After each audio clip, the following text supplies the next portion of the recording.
अब ये इस सीरीज का अगला क्वेश्चन है और इस क्वेश्चन ये जो क्वेश्चन आ रखा है आपका मेंस का क्वेश्चन है, इस बार के मेंस में आया था। आप देखो 18 जनवरी 2025 का इसी साल और मेंस का क्वेश्चन। अब इसको भी बहुत से बच्चे क्या करते हैं, इस क्वेश्चन को सॉल्व करने के लिए टीचर्स के द्वारा बताया गया डायग्राम उनको फॉलो करना, फिर उसको सॉल्व करना। मैं कह रहा हूँ कि कुछ भी नहीं करना, केवल हमें सोचना है, अप्रोच लेने का तरीका हमें पता होना चाहिए उस क्वेश्चन को कैसे अप्रोच करना है। अब सिंपल से कहानी समझना, ये क्वेश्चन क्या है और हम कुछ चाहिए क्या, हमसे ये क्वेश्चन पे कह रहा है आप कैसे पढ़ो, U is the father of A, N is the sister of T, T is the wife of I is the son of L।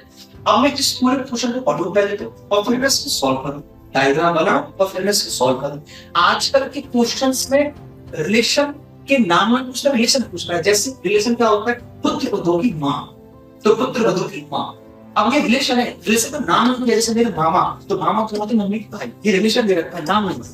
अब ऐसे क्वेश्चंस में हम पूरा सॉल्व कर रहे हैं, फिर यहाँ ढूंढेंगे, हमें गलती नहीं करेंगे। अब सिंपल सी कहानी समझो, देखो मैं बताऊं, और केवल विषय को सोचना है, कभी भी समझ लो, ध्यान एग्जाम में बैठ सोचना, सोच करके आगे से रेडी कर।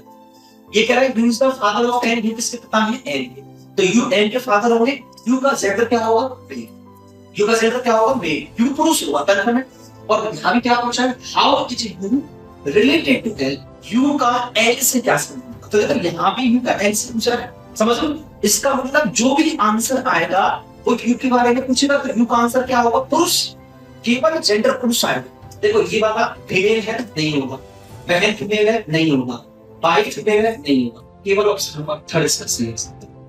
सेकंड होगा आंसर का। अब मैं पूरा सॉल्व करूं तब भी आंसर ही क्या, मैं ऐसे सोच करके सॉल्व करूं तब भी है ना, केवल दिमाग। ठीक है, चलो अगले क्वेश्चन में, चलो अगले क्वेश्चन की तरफ चलते हैं। अगला क्वेश्चन